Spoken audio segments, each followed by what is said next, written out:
Hello and welcome to the APW Property Podcast. I'm your host, Callum Williamson.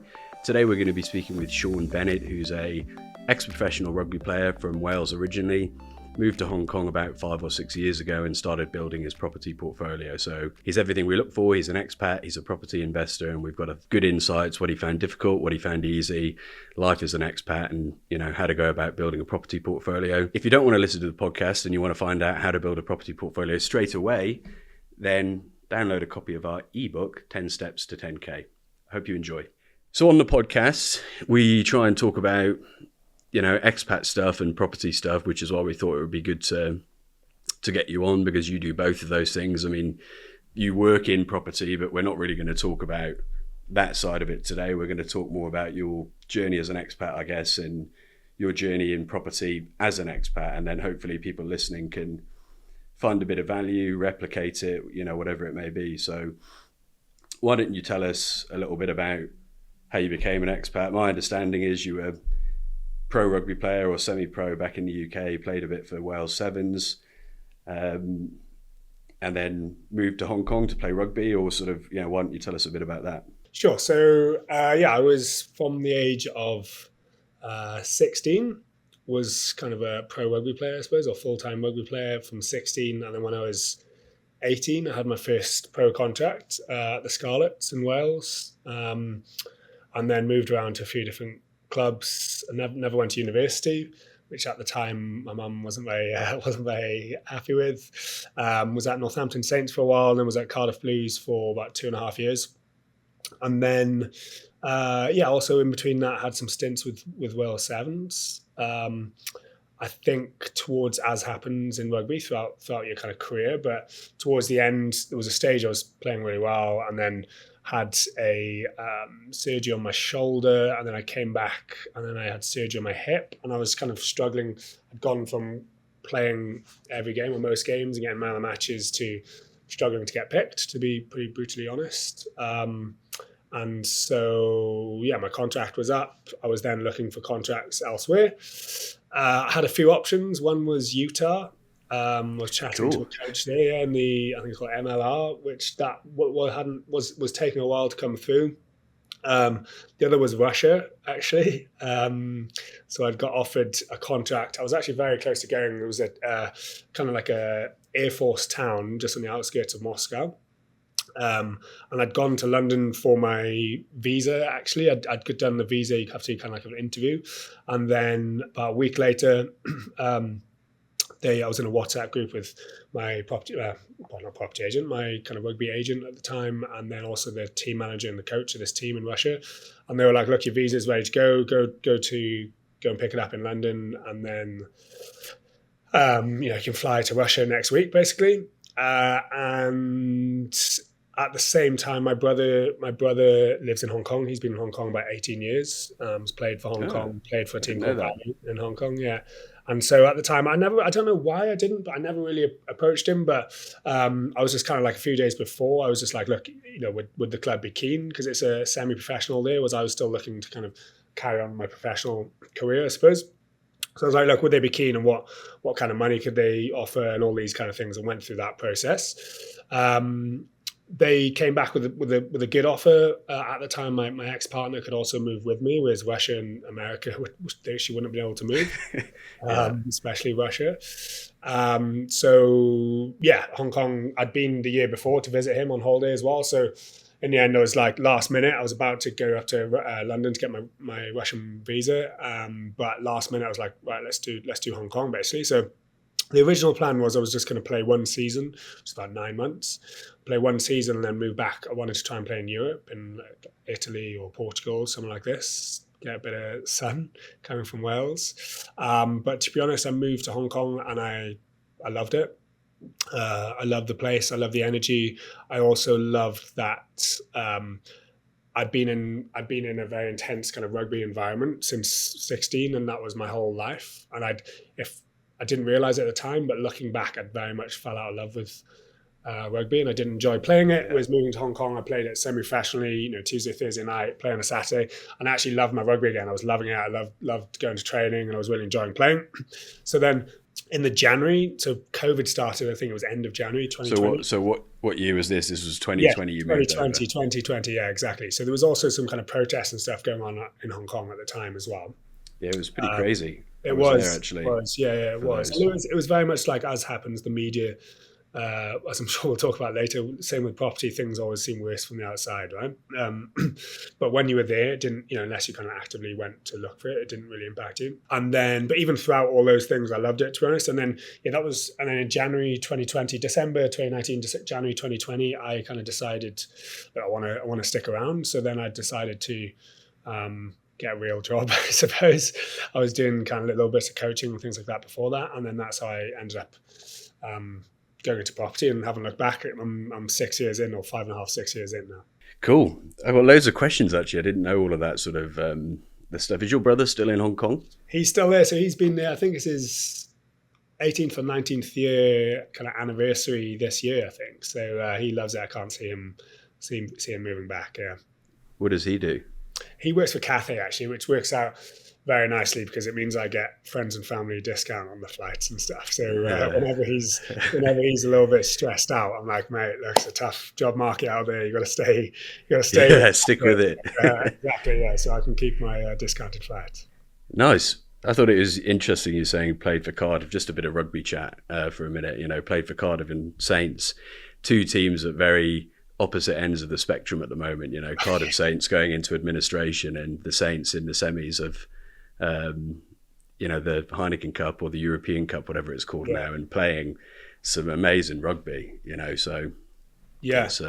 Well, a lot of those guys again, don't want to talk about rugby for too long, but a lot of those guys now at Saints, or Lewis Ludlam's left now, but George Fairbank, these kind of lads, a lot of those guys, Alex Mitchell, they were all, when I was kind of, I went there when I was 20, 21, and they were all kind of coming through the academy and we were playing in the A-League, which is, you don't get picked for the first team, you play in the A-League. So we were all playing there together, and at the time the coaches just were kind of, I don't want to say stuck in their ways, but playing a lot of the older guys, and they weren't doing very well and weren't giving these younger guys a chance. And I subsequently left, but those guys have come through and they had a really good Kiwi coach afterwards. And they've come through and they've smashed it now, right? A lot of the England team are Northampton lads, and they're playing really attractive rugby, I think, which is a nice thing to see as well. Okay, and last rugby question then. Henry Pollock, Lions? Yeah, I don't know. I saw seen a few kind of Instagram captions and comments. It'll be a bit of an outside shot, but they do like to do it, don't they, for a bit of media attention. So I don't know, it could be quite interesting. I'm intrigued to see how many Welsh guys get in, to be honest. Obviously, I hope one or two. Watch it, so let's see.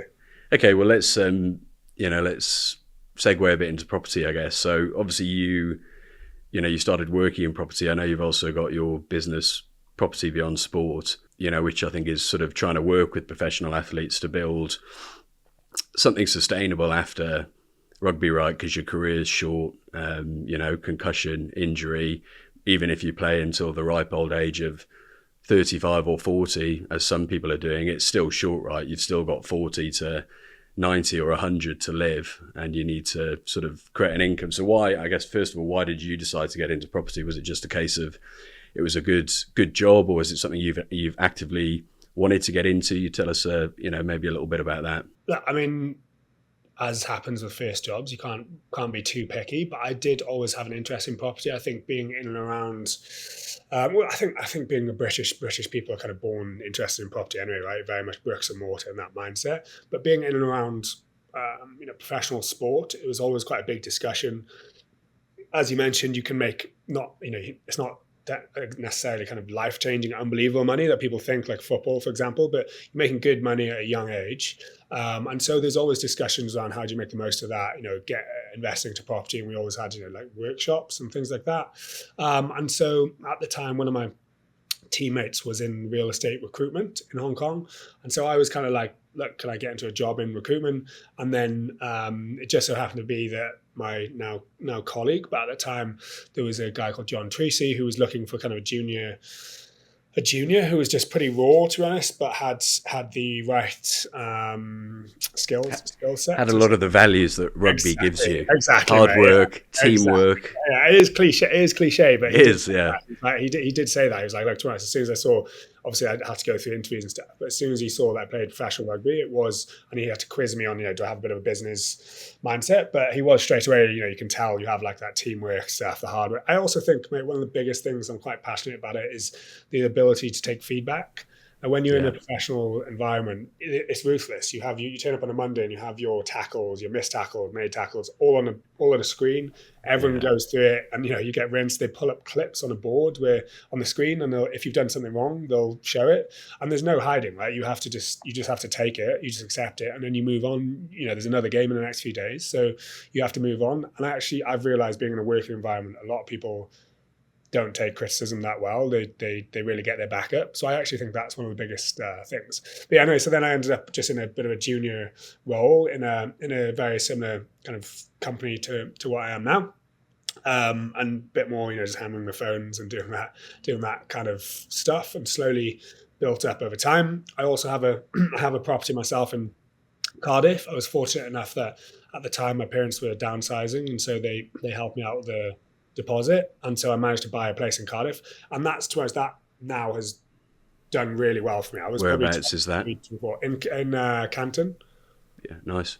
Pont Canton, as they say, because if you look at Canton as an area, I remember I was looking at buying a terraced house there just before COVID kicked off, and they were selling at 180, 190, maybe top end would be 210, and then sort of went back 4 years later to try and buy one, and they're selling at 280, 290, maybe early 300s, so it's a good market. I guess it goes to show sort of you can have a good area, a good market, say Cardiff or Birmingham or Nottingham or whatever, but then it's about getting the areas within those areas that are gonna do well, and that's about sort of your research, I guess. But sorry, carry on. Well, yeah, and it's also like as I said, I was lucky I had a help from my parents with the deposit, but it's also just getting into the market, right? It's not trying, if I waited, so I bought it, I think, for around 250,000.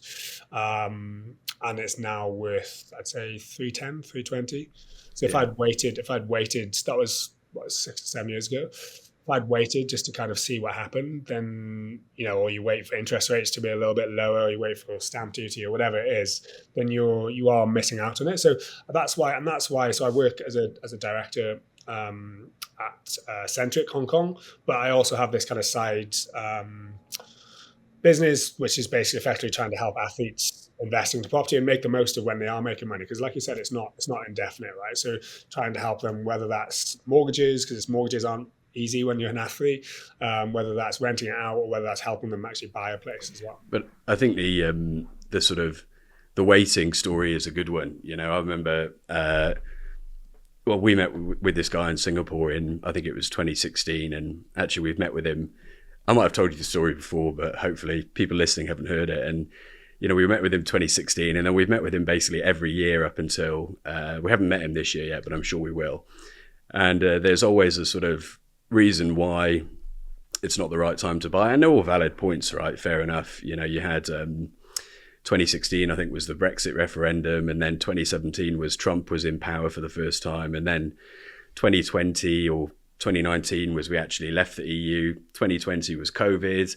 Then it was prices had gone up too much. Then it was interest rates have gone up. Now Trump is back. The markets are in turmoil. And when we sat down with him, just to sort of show what would have happened if you'd actually bought, even though the time wasn't right, is that prices had gone up 64%, I think, in that 8-year period. And that was before they started falling a bit. But when you look at the growth and then the lost rental income, it's massive. So I think it is,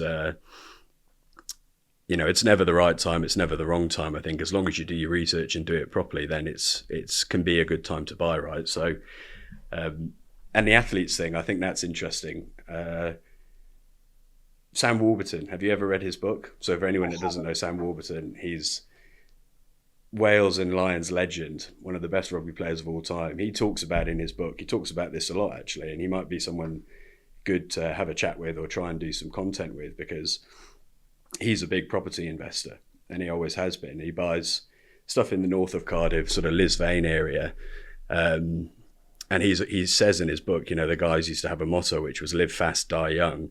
And his motto was live slow, die old. And he's always bought property. And the same with the darts player Gerwyn Price, the guy that was wearing the earphones. I know. There's a good clip of him on BT Sport where he said, they asked him when's he going to retire, and he said, I'm either going to get to 50 or I'm going to get to 50. And he said, I'm either going to get to 50 houses or I'm going to get to 50 years old, whichever comes first, and then I'll retire.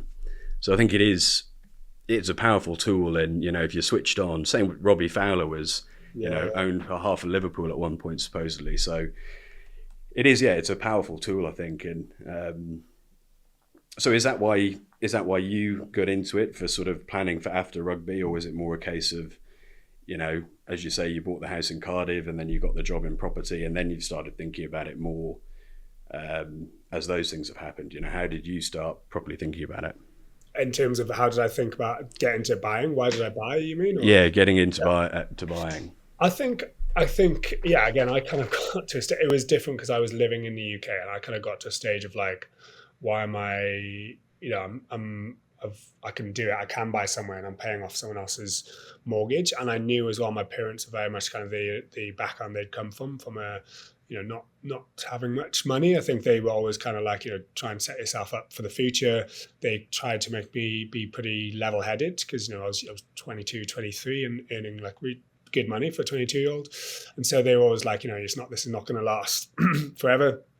Their famous saying is like, the people you meet on the way up are the people you meet on the way down. So always, be nice to people, try and set yourself up for the future and stuff, right? So, they were just like, look, and again, because they've seen how property prices have gone, right, over the last 20, 30, 40 years, they just knew that long term was a very stable asset. And so it made complete sense. And I lived in it. And as I said, now when I've moved to Hong Kong, I now rent it out, and it's done really well for me. My personal plan, again, you have to do a diverse portfolio, as everyone says, but my personal plan is to try and build up a bit of a portfolio the next 5-10 years. They build up 3, 4, 5 properties, be great, and as well as other investments. And then the idea is we can retire young, right? It depends how expensive kids are, but the idea is you can retire young, or at least semi-retire and have these things in the background, or help pay for kids' university fees. And it's all about very much kind of generational wealth, isn't it? I think that's how I try to think about it. Yeah, I think that's quite a common theme. Most of the people we speak to are aiming for some sort of early retirement, but I think the concept of retiring now is actually a pretty dated one. I think most people are looking to pivot or to create money so that they can go and do something that they really enjoy. People enjoy their jobs. We like being expats, but what would you do if, you could do whatever you wanted and work your own hours? I mean, it's a big question, but okay, I've got some quick fire property questions.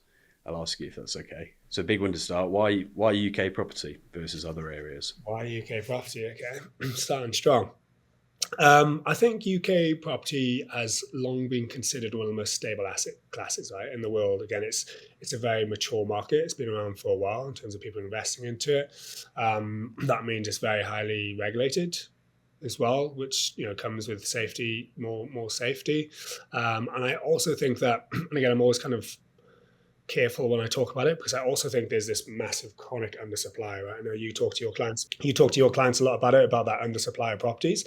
And the reason why I'm careful of talking about it is because I actually think it's a problem in the UK. I just think there's, and it's not for people living there. It's obviously quite tough, right? There's just nowhere near enough properties. And that's also meaning the rentals as well. There's nowhere near enough on the rentals. And so I know the government have these kind of grand plans to build 1.5 million properties, which every government has had for the last 20, 30 years. And they're averaging building about 215,000, I think, in the last 20 years.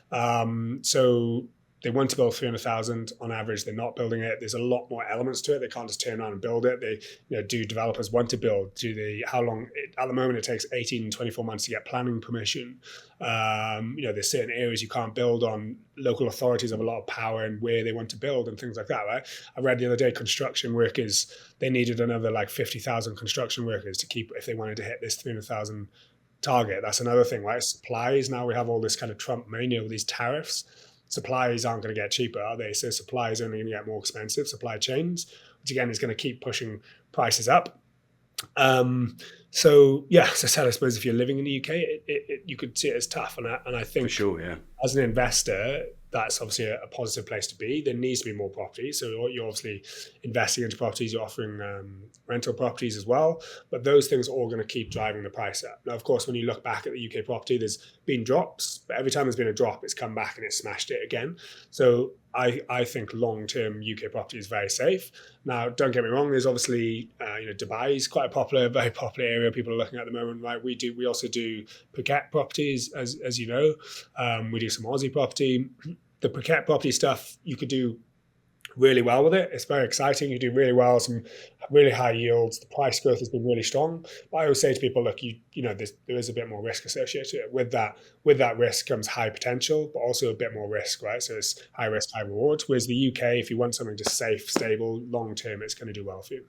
Yeah, I think that's it. It's but we talk to people about building a base. If you're looking to build, as you were saying earlier, 3, 4, 5 properties to sort of live off in the future, where do you want those to be? You want those to be in the unsexy, boring location, which is the UK, and it's not going to shoot the lights out maybe with double-digit growth like Dubai would, or double-digit income, but it is solid and stable. It's going to, yield at 6 or 7%. You're going to get growth of 5%, 4% over the next 25 years, according to Savills. So it's a real sort of solid, stable bet. And then I think, you build your base, and then you can go out into these more sexy and exciting areas. Yeah. You can buy in Dubai, you can buy in Phuket, you can buy in Australia, you can buy in Bali, Lombok, wherever you want. But you've got to sort of have that fallback of knowing that you've got 3 or 4 in the UK, that if something goes wrong with one of these other ones, you've got that base to come back to. Yeah. And, it is, it's difficult in the UK at the moment. I've got friends that are trying to buy houses, and it's difficult because the prices are going up, mortgage rates are high. But I guess, as investors, we've got to take that emotion out of it. It's a head decision, not a heart decision, right? So we can use it to our advantage. Another question for you. What would you say, what would your advice be to someone? I'm sure you speak with people all the time, but what would your advice be to someone starting out in property? Whether that's someone you meet or maybe your younger self, what would, your advice be to them? Obviously, I'm a property we work with developers and stuff. I sell property. I would obviously say work with a kind of high quality developer, high quality agent.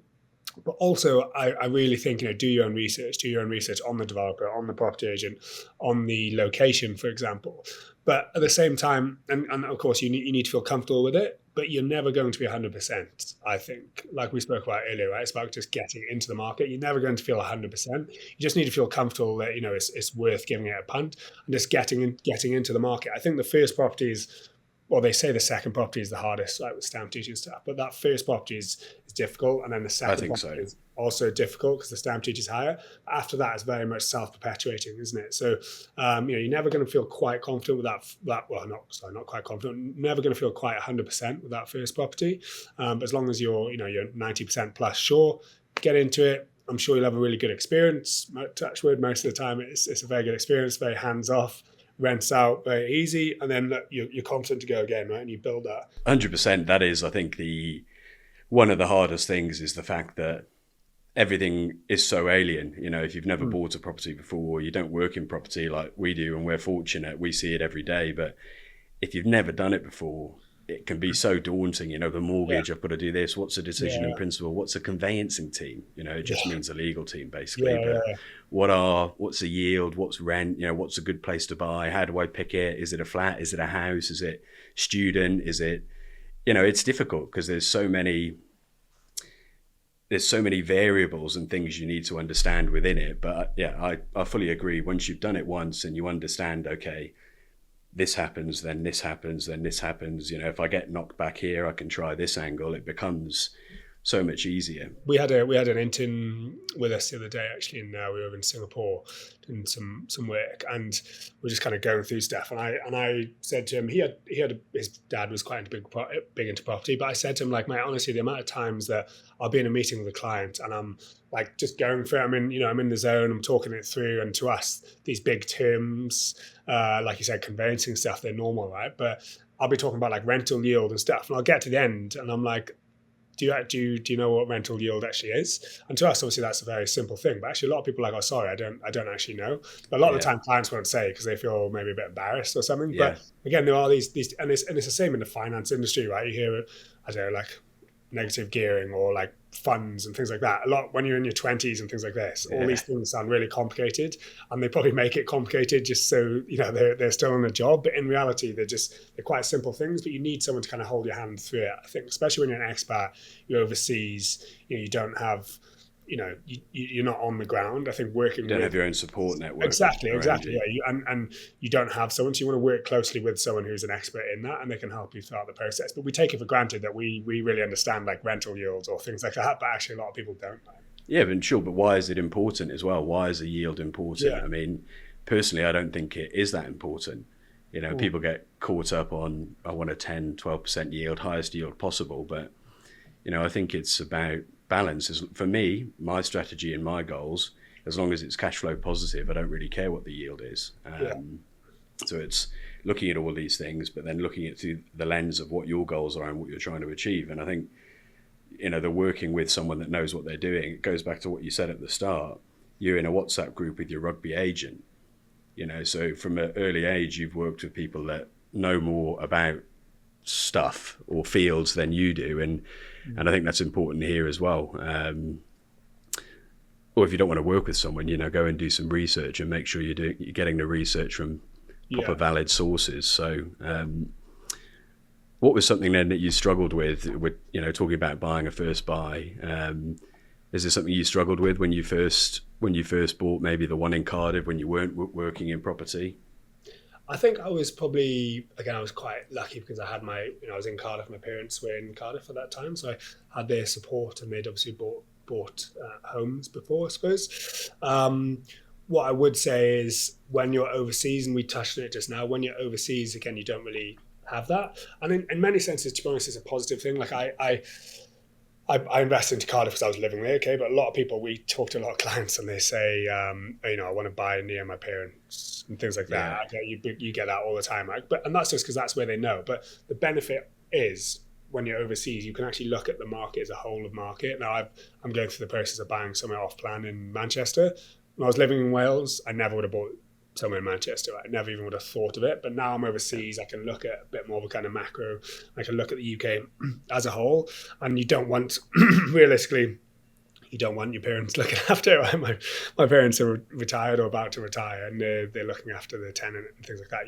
That's not what you want, right? You want it to be completely hands off. You want someone to look after it. You don't want to be woken up with a broken light bulb and things like that. I think what I suppose that house that I bought is a really beautiful old terraced house, probably 120 years old, nice exposed brick and stuff. What I have struggled, I would say, probably not quite answering your question, but what I have struggled with a little bit is, and as I said, the house has done really well for me, but overseas, the kind of houses I have found tend to, might get a little bit of damp problems, for example, like nothing too bad, but a little bit of rising damp you can see, or maybe the boiler, for example, could go, or maybe like different things like the garden. It's got a really nice garden. The garden I need to kind of upkeep and things like that, and roof things like that.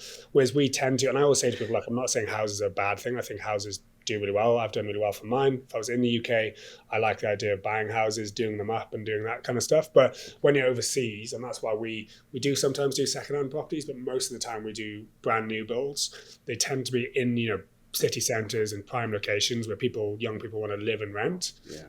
They also come with the latest regulations. They have 10-year build warranties. They have the latest EPC ratings. Energy performance ratings have become a very big thing now. That was just your bills going up. I read a study about people willing to pay 10% more in rent and in price for something that was energy efficient. So that's why we tend to do new builds, just because they're a lot less hassle, right? They're a lot more hands off. I think it's about keeping it simple, isn't it? If typical expat, full-time job, young kids or kids on the way maybe, or very career focused, you don't move to the other side of the world for a laugh. Well, you do move for a laugh, but you also move to work hard and advance your career and all of that sort of stuff. And so we all have full-time jobs. You don't need to add another full-time job in terms of managing properties, right? So that's the key, I think, and that will allow you to come back again and do it again if it's easy and simple and there's no hassle. And I think, if you, like you said, if you can buy houses and add value and renovate them, rent them out, pull cash out, which is the BRRR strategy: buy, renovate, refinance, rent out. Awesome. Good way to make money.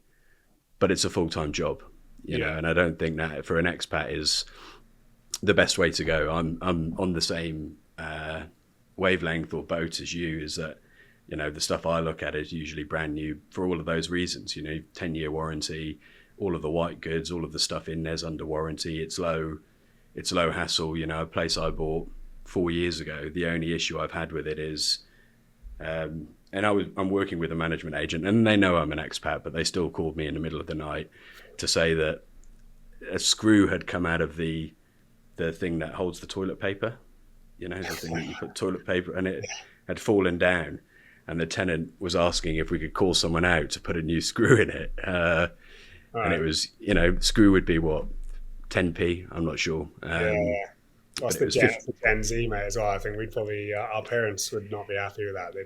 They'd be doing that themselves, wouldn't they, I think? Well, that's it. And I said, do you think it'll upset the tenant if it doesn't get fixed? And they're like, not really. I mean, it still works. It just hangs down a bit. And so, it's about simplicity. So that's the biggest issue I've had, is a screw has come out on a thing that holds the toilet paper. I'm sure there's a real proper name for that. So a couple more questions for you. I think we touched on this one a little bit. What gets easier as, the more time you're in property? I know we discussed the terms and all of that get easier, but do you think there's anything else that you benefit from, economies of scale wise, as you're in property more and buy more? I do think that, like, as I mentioned it earlier, but obviously when it's your first property worldwide, you pay lower stamp duty. I think that second property, your stamp duties, or second property onwards, your stamp duty is going to be considerably higher. So I think that, like I said, I do think, and I've read this before, that the second property is tough to get, but as again, not only are you getting more rental income, obviously the more properties, also your property prices are growing, right? So what a lot of people then do, they'll take equity out of one property, and then you're not actually having to use any of your own money. You can take, so let's say you buy a property for 200,000, 10 years time it's worth 300,000. You can then pull out 100,000, that 100,000 growth, or a lot of it. And you can take a new mortgage out, take that equity out, and put it into something else. So you've not actually had to add any more equity. I think that's very good for someone who's young and they're all about the capital growth. Of course, if you're older, you might not want to take a lot more debt on. So I would just say, I'm going through that process now of buying my second place, and that's probably you look at the stamp duty, you're like, wow, it's quite heavy. But again, I go back to people. I say properties, if you want something to buy and make money in 6 months, a year, then property is probably not for you. This is the cost that it takes to get into property with stamp duty, solicitors fees, the amount of time it takes to get into it. It's not the cheapest, but people still do it because there's a benefit. But because of that, you're looking at this as a 5-10 year plus thing. So what's got easier?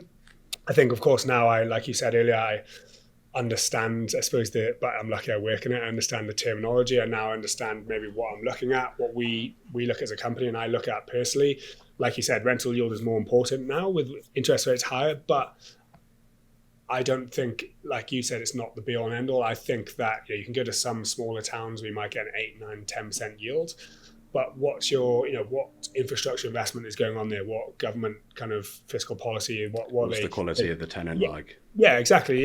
Things like that, right? And so those things usually, so you look at, say, like a Reading, a Manchester, Birmingham, these places, there's so much infrastructure investment going on there. That usually means economic growth. So companies moving there, people moving there. That usually means salary increases, and also feeding into that supply and demand, which are all good signs of price increases, right? So I would say to people, look, what I think is try and find, you touched it earlier, try and find a nice balance between like a 5 to 6% rental yield, but then also like a 4 to 5% growth per year as well. So you're balancing both out, basically. Yeah, because I think that's it. If you focus too much, it goes either way, doesn't it? If you focus too much on high capital appreciation areas, which traditionally would have been the southeast and London, then you get a lower yield. And if you go the other way and focus on just super high yields, you don't get as much growth. And if you can find that spot in the middle, if you've got time, this is where it comes back to doing your goals properly and planning properly. If you've got 10 years plus to do it, which, even to be fair, even if you want to retire in 10 years, you're still going to live for another 30 or 40 years. So even if you're retiring in 10 years, you've got a 40-year timeline. So you should be looking. I think one of the most powerful things with property is that capital growth, and the fact that once you build a bit of momentum, you can then pull cash out and go again, effectively free of charge. Which I guess comes on to the next question. What do you think gets more difficult as you build a portfolio? What are say someone's listening, they're on 2 or 3, maybe they've got one in their personal name, 1 or 2 in a company. What do you think becomes more difficult then as you start buying more? I think, you've stolen my answer a little bit there, but I think the tax side of it a little bit, the company structure, the company structure stuff. And from the research I've done and talking to tax experts, I think it's probably from that, especially, it depends where you're from, but if you're a British passport holder or European passport holder, you get your £12,500 tax-free income allowance. So for me, this is just my opinion, I don't think it makes sense to put that first property and maybe even the second property in your company structure. But then after that, again, your tax is going to be quite high, right? So the company structure is a good way to negate that tax, which is something that gets harder. Also, look, let's be realistic about it. The actual, not that, there's an agent looking after the property, but once you're getting to those 5 properties plus, probably you could argue it could be quite a lot of admin, I suppose. So that's where a good lettings agent. We have lettings agents and partners. We have a lot of clients come to us and say, I've got this place, and it's when something goes wrong, the estate agent is charging astronomical fees, right, for the plumber and things like that. So there's not all lettings agents are great. So working with a very good lettings agent is another one, I'd say. Yeah, and an agent that understands sort of being an expat and time zones and all of that sort of stuff, and you can, but it's about relationships, isn't it? If you speak to your agent, I spoke to mine and said, okay, anything under 200 quid, I'm happy for you guys to do if you think it's reasonable. Anything over that, I'd rather you give me a call and just run it by me first. And so, it's about having a good team of people around you, I think. And for sure, I think the admin side will become more and more difficult as you grow. But then there's things you can do. I guess I read a book, UK property investing book, and they were talking about how, as they grew their portfolios, they hired virtual PAs to manage all the emails and all of this sort of stuff. And so there are systems you can put in place, I guess, to make it easier. Locations, good locations to buy over the next 5 years. Let's keep it focused on the UK for now. Locations, again, I would say these kind of, if you can call them second tier cities, but these cities where you're getting a huge amount of regeneration. So I touched on it earlier, Reading, we just launched a site in Reading, which has been our fastest selling site for a while. Reading has done very well. Cambridge, also a good location. Cardiff, good location. Birmingham, Manchester, Liverpool, these areas where they have their own big kind of economy and tenant pool of their own. But there's also long-term that the local authorities and the councils and the government are putting a huge amount of money into them because of these levelling up funds and all that kind of stuff. I think that's it. It's about doing the research and seeing, to try and keep it really simple, we use something called PI, which is I think it's an acronym. I'm not really sure, but it's Population, Infrastructure, Employment.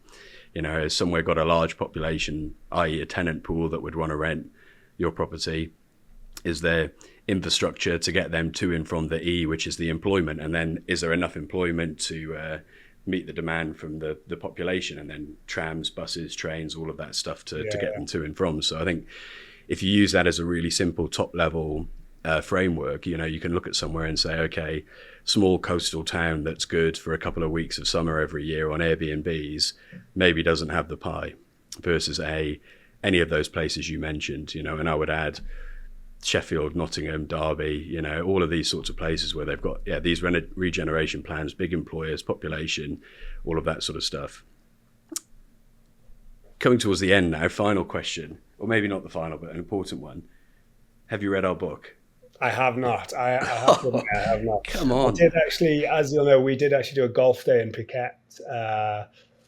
Was that 2 weeks ago now, a week and a half ago? And they did graciously, thank you very much, did actually give us a little hamper with a book in and a notepad, which the notepad was very high quality actually. So I have not read the book yet. I should have. Sorry.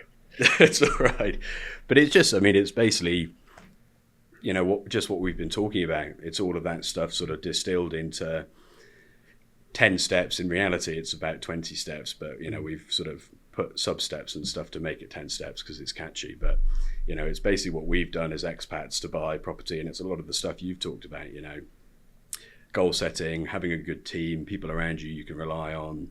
And then at the end is strategies for growth, where we talk about, you know, remortgaging or paying down, or should you buy more, or whatever it is. So yeah, have a read, see what you think. Okay then, well, I think we've covered off quite a lot there. You know, talked about your journey as an expat, from playing rugby in Wales to living in Hong Kong, starting to work in property, buying property, what you found easy, what you found difficult, locations to buy over the next 5 years. I think there's some good information in there for people that are listening and starting out, or maybe already on their property journey. So Sion, thank you very much. Appreciate you coming on the podcast. Thank you for having me, Callum. Cheers. Bye.